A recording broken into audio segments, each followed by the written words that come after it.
ndonjëherë ne gazetar vuajmë shumë për gjetur personazhet dhe për të kuptuar. Dhe ndonjëherë lajmi ose historia na gjuan shpullave çdo ditë dhe ne nuk e kapim sepse vrapojmë gjykundit tjetër. Le të tregoj një histori. Nuk po e them zonën sepse nuk dua derisa personazhet nuk bëhen. Më bëri përshtypje që një familje e caktuar në Tiranë shumë shpejt arrin të ketë të ndërtojë një shtëpi. 2 katëshe, djali bleu një makinë, etj. Rrethanat më bënin ta njihja shumë mirë këtë familjen dhe pyes, si ka mundësi çka ka ndodhur? E jama ose gruaja e shtëpisë punonte në atë të ashtuquajturit punëtorët e kanabisit. Presimi? Po, presimi, para se të shkojë te presimi, Boçja ka nevojë të pritet dhe në fakt është një punë që e bëjnë gratë. Dhe po të shohësh ke gjitha disa dosje hetimore që janë gratë. Më ke një dosje në mos gaboj janë 39 a 62 gra që janë në akuzë dhe është nga Veriu, po prap ke dhe nga Jugu, sepse ajo Boçja duhet pritet me gërshër, sepse kanabisi nuk është e gjithë pema që ne flasim. Janë boçet e saj që kthehen në lëndë narkotike. Dhe ajo është një punë që nuk e bëjnë dot as çunat as burrat. Do pak delikatesë. Për këtë arsye, gjithmonë merren në punë gratë, të themi. Dhe pagesa në këto shkon deri në 300 euro në ditë, në momentin që punon. Po fillon nga 100 deri në 300. Dhe mësoj që gruaja në shpinën së cilës u bën brenda 2 vjetëve një ndryshim shumë i madh, punonte aty, vinte e merrte fugoni, dhe këtu ka pasur në Tiranë, linjë të caktuar, ke edhe në dosjet e prokurisë që flitet, merrte fugoni dhe shkonte dhe çonte në atë të ashtuquajtura magazina. Pra, këtu ka filluar, them unë, dhe se në cilën pikë ka shkuar, ditë them që kur në Shqipëri u fol për herë të parë për telefonat Sky, kanë qenë shumë të shqetësuar si drejtues policie, si gazetar, si politikan. Edhe gazetar, Po. Do të pyes pak më vonë për atë. Linda, tani një personazh aty është Ervis Doçi ose quajtur Visi i Pojës, që është shpallur kërkim, nuk është arrestuar, por që mendohet që të paktën sipas dhënave që edhe në konferencë me shtyp, po edhe të dosjes, është një personazh nga më të rëndësishëm të këtij grupi kriminal. Çfarë dim shumë? Si mund ta përshkruash profilin e tij kriminal? Kriminal nuk ditë të them, po i shfaqej si biznesmen. Së pashi kishte disa kompani. Çfarë kompanish? Me këtu tani të themi se. Landi, me ty është një gjë më fantastike se ti të pyet me emër konkret. Ti ke vetë një memorie shumë të saktë dhe mendon se të tjerë do t'i kenë kaq të saktë dhe për këtë kam zili. Di të paktën që atëre, jo, më fal se më duhet të lexoj. Personazhi që ishte, siç tham, që ishte në krye, ishte Adi Çoba, i cili kishte 4-5 personazhe pseudonime dhe interesante shumë dhe fakti që shqiptarët i vendosin njëri tjetrit emrin e pseudonimeve, kjo bën edhe më paktën për mua, e bëni çik shumë më të vështirë për të fokusuar mendjen, sepse një emër si do e mbash mend, do e mbash emrin mend me emrin e vërtet që siç quhet Adi Çobani, apo do e mbash mend me emrin Bisha, i Shëndoshi, Cigani, 4-5 pseudonime. Do të Çoba. Po. Si kishte edhe një më thuj? Atëherë kishte Nofka që përdorte Bazholi, flasim në komunikimet Sky, Bisha, i Shëndoshi, Cigani. Por një karakteristikë tjetër prapë e shqiptarëve është duke qenë se ka qenë në një kohë në Shqipëri që ishte shumë e kollajt të ndryshojë emrat. Këtu ka qenë dhe problematika kryesore edhe organeve ligjzbatuese, është që për të vërtetuar që një person që dikur të themi Lindita Çela, sot arrin në harkun kohore ndryshon 4-5 herë emrat. Dhe kjo e bën shumë të vështirë, qoftë për ta provuar, por qoftë edhe për ta dokumentuar për organet ligjzbatuese. Atëherë po të dalim tek pjesa e këtij grupi, ndoshta jo me emrat, por mua ajo që më bëri përshtypje ishin kompani të cilat zotroheshin nga ky grup. Ishte një kompani ndërtimi. Kompani ndërtimi? Po, dhe i ke në deklaratat e tyre. Kompani ndërtimi. Në komunikat? Po, në komunikatën. Kompani ndërtimi, kompani, mos gaboj, ishte dhe një televizor lokal. Në Vlorë. Në Vlorë. kompani e cila mos gaboj, këtu më të kërkoja pak ndihmën tënde, mos gaboj kishte edhe rroba qepësit, por nuk ditë të them. Pra, burimi nuk është se çfarë ishin këta, çështja është si injektohet kjo para e ardhur në dosje dhe pra po themi, unë e di që ti do fokusohesh këtu, por unë kam lexuar mbi 10 dosje në të cilat linja e ardhjes së parave në Shqipëri, përveç investimeve, kanë qenë të ashtu quajturat linjat e autobusit. Dhe edhe në këtë dosje, të paktën dëshmohet. Unë do ta bëj pyetje do të jemi pak më të strukturuar. Tani, si bësh pastrimi parave, sepse shifra e deklaruar ishte një 500.000 euro. Ajo që ka shkuar në si shkoi atje, Linda? Edhe në këtë rastin këtu, ndoshta unë nuk jam treguar e vëmendshme, por nuk pash detajet të sakta se si ka shkuar kjo para aty. Por gjithmonë format e pagesave. Grupet kriminale përdorin, të themi, janë shumë kreativ. Një formë e pagesave, si të thash, dikush del garant atje dhe bëhet pagesa dhe vazhdon xhirimi. Dikush mund të jetë janë në qoftë se një trafikant duhet bëjnë pagesë në një shtet, fjala vjen edhe në Itali. Po, në Itali. Atje del një biznesmen garant dhe bën ai pagesën. Po ky si pagon biznesmeni pastaj? Pastaj gjen në forma të tjera. Rëndësishme është do shkojë droga të shitet. Jepet paraja atje. Jepet paraja, pra, dhe këtu është dhe pjesa e fitimit se ne ndam. Ta zëm në qoftë se në treg, ti arrin të sigurosh një pagesë të them ose një sasi prej 30 kilogramësh kokainë. Për rëndësishme për ty është që të kesh tregun gati. Por në momentin që ti e shet këtë pasuri, pastaj bëhet të themi pagesa kthehet mbrapsh. Në momentin kur është të garantuar shitja. Dhe kjo ka bërë që, si të thash, grupet që kontrollojnë prodhimin e lëndëve narkotike në vendet e Amerikës Latine janë liberalizuar, si të themi, tregun, janë bërë më kreativ dhe ata. Dhe kjo ka bërë që të ketë një derdhje apo një lumë apo një sasi të konsiderueshme lëndës narkotike që vjen në Europë. Megjithatë, Landi, të lutem se asnjëherë ne nuk e përmendim. Është për të shqetësuar edhe mënyra se si po ndërtohet shoqëria në vendet e Europës, sepse ky biznes ka një kërkesë lartë.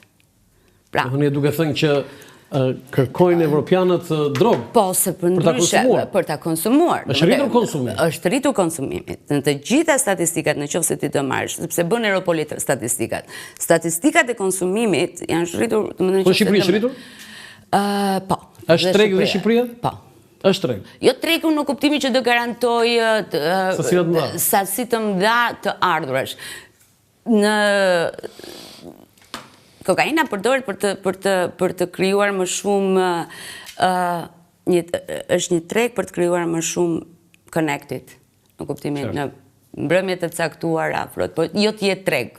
Sigurisht që tregu, sepse kushton, nuk është një gjë që nuk kushton, që mund ta blejë çdo i ri dhe çdo kush kollaj. Linda, ju e thatë që kemi 3 bashkëpunëtorë të drejtësisë, mes tyre dhe Nureddin Dumani, që kanë ndihmuar në zbardhjen e kësaj çështje. Si ka funksionuar ky bashkëpunim? Si u bën këta të penduar? Si u bën bashkëpunëtor? Sepse i bie tani që kur ka një grup kriminal, drejtësia piketon dhe synon dhe përpiqet që të bëj bashkëpunëtor drejtësisë. Si funksionon kjo? Domethënë, nëse do rikthehemi kohës, Dumani u arrestuar rastësisht, të themi, në kuadër të operacioneve ose të sulmeve që policia kishte për Elbasanin. Sigurisht si funksionon? Funksionon në sistemin juridik dhe procedurial është që prokuroria i garanton personazhit mbrojtje. Ati dhe familjes së tij. Në këmbim të dhënies informacioneve të sakta për... Ato janë prova? Jo, nuk janë gjithmonë prova. Nuk janë gjithmonë? Domethënë, prova jo në aspektin juridik. Janë dëshmi, të cilën ndihmojnë... Sepse ishin nga brenda, ka qenë pjesë? Po, pra ndihmojnë, për shembull, në rastin konkret. Në rastin konkret, dëshmia kryesore e zotit Edumanit vlente në 2 aspekte kryesore. Që ka ndihmuar drejtësinë në dekriptimin apo në identifikimin e kodeve të mesazheve. Kjo është ndihma kryesore dhe më pas ka shpjeguar ku janë bizneset, ku janë lidhjet, por që gjithmonë këto prova këtu duhet merren si indicie me për prokurin. Dhe në rastin konkret... Si ajo që thëmë për Skajec Sisoj, që duhet Gjithmonë duhen disa. Duhen disa. Pra, dëshmia kryesore te komunikimet, nuk e di sa ju jeni familjar në komunikimet Skype. Pra, ekziston... Si jam familjar fare.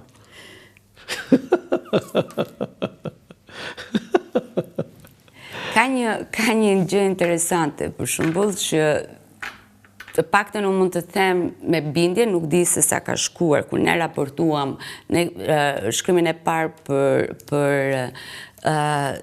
komunikimet Sky kemi bërë në shtator të 2024. Në shtator të 2024 të mund të them me bindje absolute që organet ligjzbatuese franceze kishin arritur të dekryptonin vetëm 15% të gjithë komunikimeve të cilët janë... 15%? Po tani? Nga nuk di ta them të informacion. Mund të jetë po, mund të shkuar 20. Kjo është pra që duhet të them. 80% janë? 80%, nuk po flas për Shqipërinë, po flas për të gjithë platformën e komunikimeve Sky dhe të cilët janë në duart e sistemit të drejtësisë. Tani, pra, roli i Dumanit këtu ka qenë shumë i rëndësishme për identifikimin. Vetëm Duman, po dy të tjerët? Nuk kanë qenë të përmendur këtu. Këta dy të tjerët kanë shërbyer për shembull për dëshminë në ngjarjet kriminale në Elbasan. Një tjetër ka të shërbyer. Është sigurt tjetra e tyre tani? Unë besoj se është në integritetin e shtetit shqiptar të marrim masat për sigurimin e jetës së tyre. Nuk dua të flas, sepse po ta vazhdoj fjalinë, unë e di kam frikën që publiku do më thotë pse ky vlerësim i lindës ndaj këtyre personazheve të caktuar këtu. Si dhe të thash, nuk është rasti i parë që ne kemi dëshmitar të drejtësisë, kemi pasur dhe më herët, nëse do të kujtojmë në kohën kur institucionet shqiptare vunë vërtet në agjendën e tyre sulmin e grupeve kriminale, dhe më të themi ka nisur në vitet 2005-2008, mos harrojmë ngjarjet kriminale që kemi pasur sot në Durrës, vazhdon dhe të jetë Durrësi një nga pikat e nxehta të krimit në Shqipëri.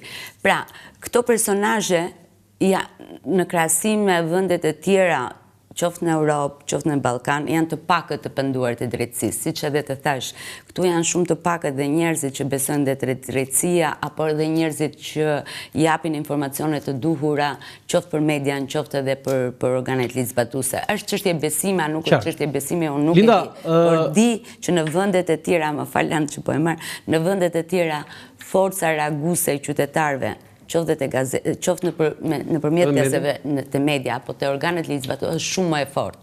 Pra, këta të penduar të drejtësisë, kushdo që ka punuar me ta dhe ka arritur të bindi, përveç garancive që ja një ligji, por ja ka arritur të bindi të flasin për prokurorët, mendoj se meriton një Linda, prokurori Vladimir Mara në konferencën për shtyp tha se ky grup kriminal kishte edhe 3 nëndarje, që nisi me trafikun e drogës, përfundoi me pastrimin parave, pra një lloj strukture.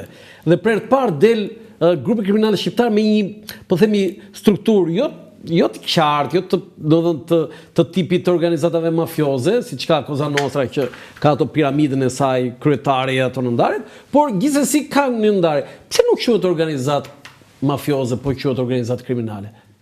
Sepse në të gjitha rastet që unë kam lexuar, ndoshta po e kthej dhe një prapë te karakteristikat e shqiptarëve. Shqiptarët nuk janë në natyrën e tyre që këtu është dhe kemi që janë njerëz që binden dhe njerëz që marrin urdhra. Do japin urdhra. Që marrin urdhra. E pra nuk, do të thënë ata nuk marrin urdhra, po japin urdhra. Po. Dhe për shkakun po e lidh me karakteristikën që nuk janë të bindur, grupet shqiptare janë gjithmonë, ne kemi celula, kemi grupe shqiptare që ndërveprojnë me njëri tjetrin, që krijojnë favore palës. Kemi raste në qoftë se ne do të thash të kthehemi pak ngjarjeve kriminale të Shkodrës me ato të Elbasanit. Hetimet tregojnë që grupet kriminale të Shkodrës kryenin vrasjen në emër të grupeve në Elbasan apo ndërsjelltas. Pra, ne nuk kemi një strukturë, siç ndodh në të gjitha vendet, edhe në paktën me një orientimet që kam me grupet kriminale në Serbi, po marr si shembull, aty ka një strukturë, është dikush që drejton. Ndërsa në Shqipëri, jo, po të marrim për shembull prapë i kthemi Skyt. Në qoftë se në vendet e tjera të Ballkanit kanë qenë, të themi, vetëm në Serbi ka qenë vetëm një distributor që shpëndante telefonat Sky.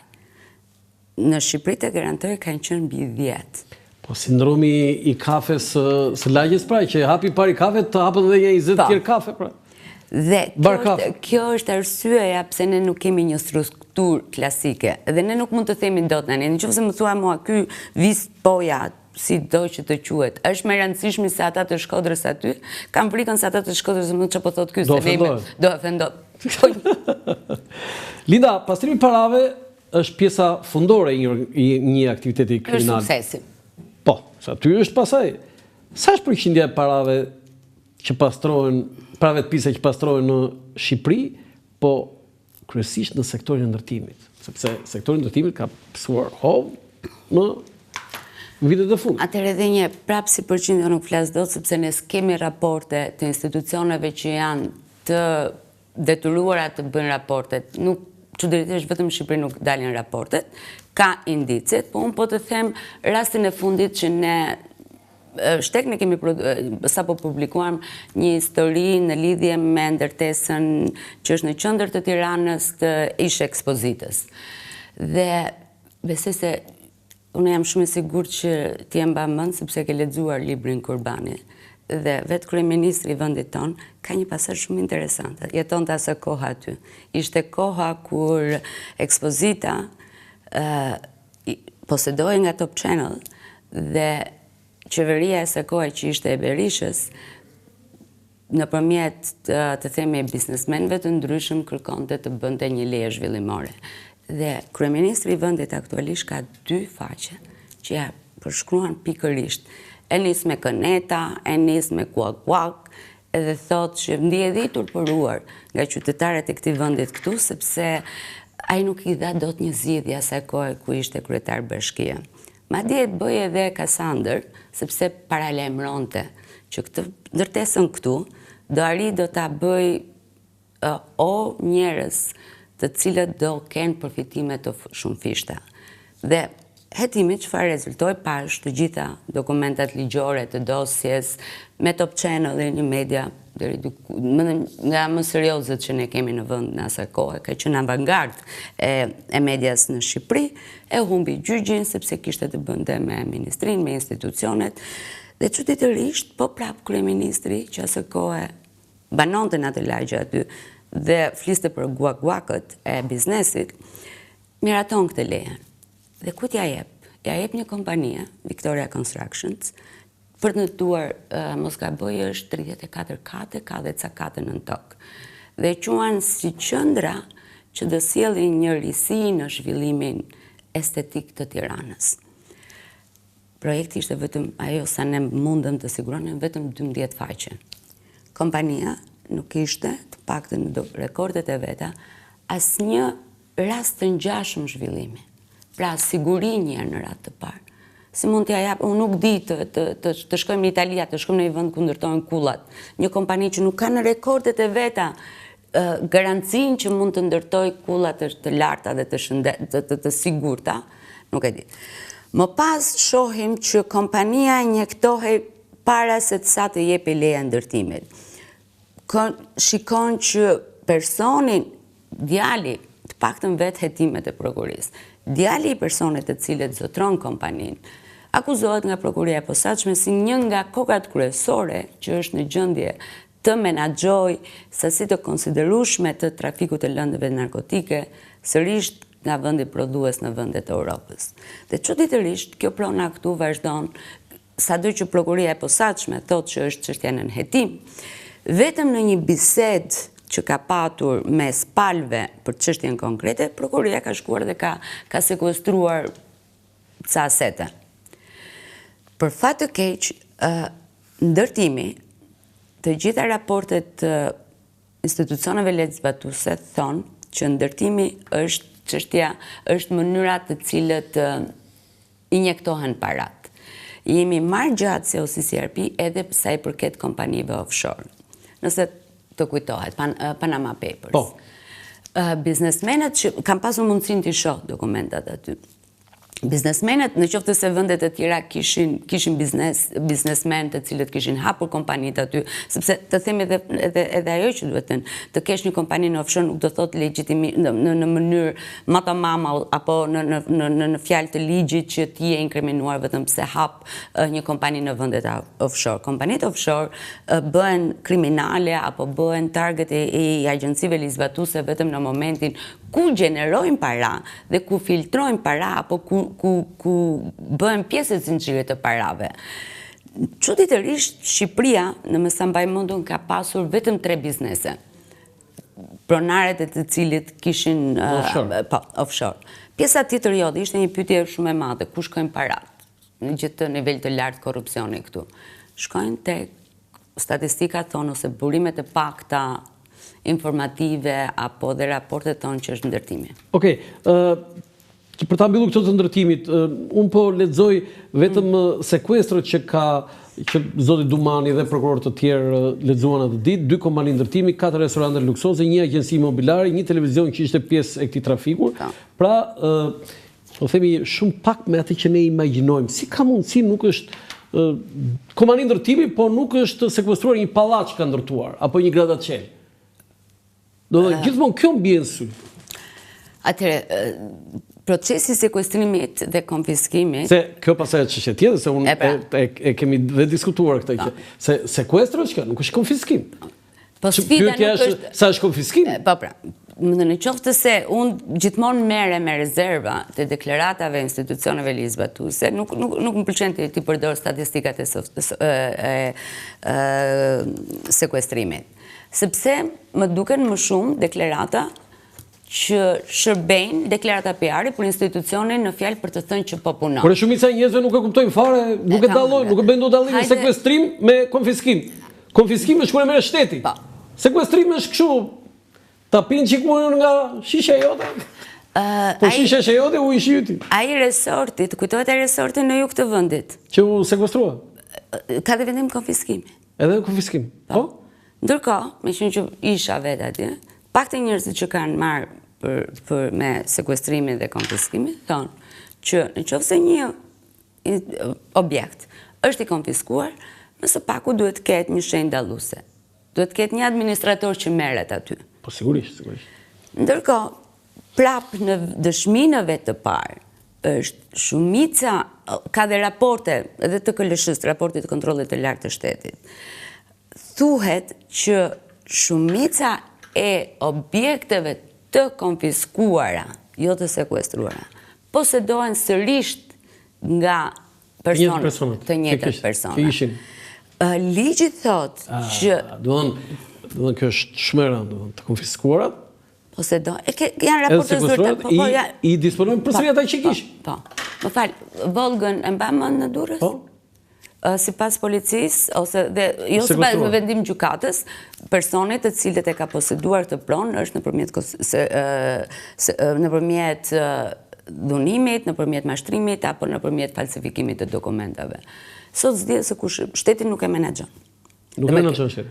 Po, ke kaluar në Durrës, Olan? A ke parë që është një nga, po ta lexojmë historinë, ish Hotel Mestiko ka qenë një nga hotelet më të bukur të Durrësit. Po të Shqipërisë fare. Ose dhe të Shqipërisë në këtë vit. Po degradon, po rënohet. Pse? Sepse shteti nuk po merret me ato. Shteti nuk është marrë asnjë ditë. Tani më ngasoj diçka për këtë te Ervis Martine. Çfarë të dhënë kemi? Zyrtarisht vazhdon të jetë personi i humbur. Po ti si ke informacion? Jo, unë s'kam burime, Lënd. Ti bën investigime, nuk ke kështu burime. Edhe një gjë që lidhet po me inkriminimin e shoqërisë shqiptare, po media si është raporti? Unë di që media, qëllimi i krijimit të sajt është për të qenë oponencë qoftë me institucionet e qeverisë, qoftë edhe me të keqes. Dhe media është pjesë e këtij sektori ku ne flasim tani që krimi ka shkuar deri në nivelet më të larta të shtetit apo dhe të policisë, të drejtësisë. Media nuk jeton në kozmos. Edhe media është përfshirë thon? Jemi pjesë e kësaj shoqërie, ne po flasim, si të tregova, kjo gruaja është dëshminëve të parë që shkon dhe punon për duke prerë ato boçet e kanabisit, një tjetër shkon dhe çon. Ka një pyetje profesionale. Linda, ti ke burim brenda një organizate kriminale? Jo. A është normale të kesh burim një gazetar një organizatë kriminale? Unë nuk e konsideroj normale, por edhe me kolegët flas. Atëherë, për të rikthyer CCRP, Organized for Crime and Corruption Project është organizata më e madhe globale që fokusohet tek krimi organizuar dhe te korrupsioni. Kolegët e mi nuk di të kenë burimet e tyre me organizatat kriminale. Asnjëri për tyre, as vetë. Më ka rastitur të shkruaj edhe bashkë me CCRP-n, por edhe në Shqipëri, të shkruaj për personat të cilat dosjet e organeve ligjbatuese të huaja e konsiderojnë si drejtues të organizatave kriminale. Maksimumi që është kërkuar, është kërkuar një intervistë, është pritur për të realizuar intervistën, më pas është çuar pyetje për koment. Ne, bashkë edhe Shtegun, me shkrimet të cilat ne kemi publikuar deri tani, sepse vërtet jemi një portal shumë i ri, i hapur, nuk kemi mbushur akoma një vjet. Por kur... Po shumë i rëndësishëm. Faleminderit, vërtet e vlerësoj shumë mendimin tuaj. Sepse jo, më pëlqen investigimi, mënyra investigative e çdo çështje që ju merreni dhe kjo është shumë e rëndësishme. Por në këtë portal, qoftë dhe tek CCRP, por edhe te ne, për të gjitha personazhet, po flasim për personazhet që kanë një forcë të caktuar të krimit në Shqipëri. Kur nuk është bërë një lloj raportimi, pa jo dërguar qoftë nëpërmjet ose kryesisht nëpërmjet avokatëve të tyre, pyetjet për koment. Në fundit, ne jemi gazetarë, detyra jonë është vetëm të shkruajmë dhe t'i bëjmë dije publikut çfarë po ndodh, por në fundit ata që gjykojnë apo ato kush vendos për personat e caktuar të jetë fajtor janë gjykatat. Fati keq është gazetarët arrin t'i bëjnë edhe prokurorin, edhe gjykatësin, një personazh me të mirat apo me të këqijat e jetës së vet, ka dhe ai të drejtën e fjalës. Kështu që Linda, po ju e thatë që krimi shqiptar është bërë pjesë e krimit transnacional. E ka vështirësuar hetimet e prokurisë, po edhe të policisë, fakti që aktiviteti këtyre është më shumë jashtë dhe këtu pastaj vinë pastrojnë para? Unë them që e ka lehtësuar nëse duan të merren me një proces. Bashkëpunojnë me autoritetet e huaj. Sepse dosja e caktuar aty është e zbardhur në një farë mënyre dhe ndikimi që mund të ketë për një X vepër penale që ata e krijon në vendet e BE-s pothuajse është zero.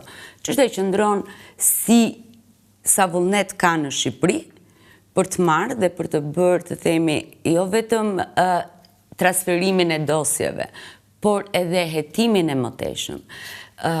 Me thënë të drejtën Land, mendoj që për fat të keq nuk duhet jetë më vetëm, mendimi im personal, nuk duhet jetë më vetëm çështje sistemit të drejtësisë. Cila është narrativa jonë sot? Themi spak, po sa veta punon një në radhë të parë? 20 prokurorë. 20 prokurorë. Këta prokurorët tu na erdhën nga hëna neve apo janë pjesën e këtij? Por mënyrën se si unë e shoh depërtimin e krimit të organizuar, apo korrupsionit, apo dhe paras, të themi më mirë të keqen, nuk është ka ardhur koha që të mos lihet vetëm në dorë të një institucioni. Ai ka anën procedurale, që mundet vetëm thjesht të dokumentoj provat dhe ta çojë në drejtësi që të më. Kush duhet bëjmë? Duhet jetë shoqëria, duhet jenë ne gazetarët, të cilët flasin. Ka njerëz që flasin, thjesht janë të trombur. Thjesht e keqja thash ka marrë zë, e keqja u lëret në këtë vend. Edhe njerë, siç thash, kjo e keq që ky krimi këtu u lëret dhe në Europë. Për këtë arsye, në gjykimin tim, këtë e kam bindje, realisht, nuk e kam gjykim. Arrestuar më shumë shqiptarë se sa vendet personazhe të tjera të botës së krimit. Realisht, grupet kriminale, të themi, serbe, apo dhe kroate, apo dhe malazeze, ka pasur mes grupeve, ka pasur vërtet, ne flasim për shembull për plasje mes grupeve, por mes grupeve malazeze, kroate dhe serbe ka pas luftë po të themi në kuptimin e mirë të fjalës të luftë. Shqiptarët nuk i kanë këtë lloj konfliktet, të themi në kaq të egra për territor, sepse jemi dhe territor i vogël në fakt. Por jemi edhe persona që njihemi. Personi është njipi me filanin dhe ka filanin dhe për këtë arsye thash është ndar torta. Shqiptarët preferojnë të ndajnë tortat. Në momentet ku ka përplasje është vetëm në një moment shumë të fortë dhe pastaj prap gjendet. Se është ulur numri i vrasjeve atëherë kur është rritur krimi organizuar? Sepse si të thash gjejnë gjuhën e komunikimit. Duan qetësinë. Duan qetësinë. Domethënë ndërkohë që në bandat e tjera, po të themi, ose në Europë, për shembull, njihet është një bandë e madhe që njeh banda e ciganëve. Në kuptimin s'ka të krahasuar me dhunën, me krimin, me pushtetin, me shqiptarët. Thash, për mua shqiptarët vetëm thjesht bërtasin. Nuk jam duke thënë që s'kan fituar territor, po absolutisht, sepse territorin e fitojnë nëpërmjet faktit që kanë mundësi të garantojnë rrjet, të garantojnë komunikim. Një shqiptar i Italisë me 2 telefonata mund gjej një 5 të njohur brenda në portet kryesore të Gjermanisë. Po kështu edhe ai që ka shkuar në Amerikën Latine, unë të them Lando më duhet, më gjet 2-3. Kjo është mënyra si komunikojmë, prandaj nuk ka dhe Për ta mbyllur, Linda, je optimiste apo pesimiste për luftën ndaj krimit të organizuar? Jam optimiste për sa i përket punës së bërë nga institucionet ligjzbatuese, jam shumë optimiste kushdo që të jetë në krye të SPAK-ut do ta vazhdoj këtë luftë, sepse si dhe të thash janë po e çoj nga shtatori deri tani në dijenim, po e themi by default, 1% prej 5% po e çojmë në 20, por ka një sasi shumë të madhe të komunikimeve të botës së krimit, ku tregon mënyrën se si lidhen marrëdhëniet e krimit, aktivitetet e tyre kriminale. Ka politikanë aty? Në vende të tjera janë vendosur para drejtësisë politikan. Çuditërisht në Shqipëri nuk kemi parë asnjë akoma. Presim? Si dhe thash, në dijenin time është zbardhur komunikimet në masën 20%. Po 80%, aty pastaj duhet bëhet nami, po se me politikanë bëhet zyrtar të lartë. Ndaj thash jam optimiste. Edhe tani në fund lajmin, të falenderoj shumë.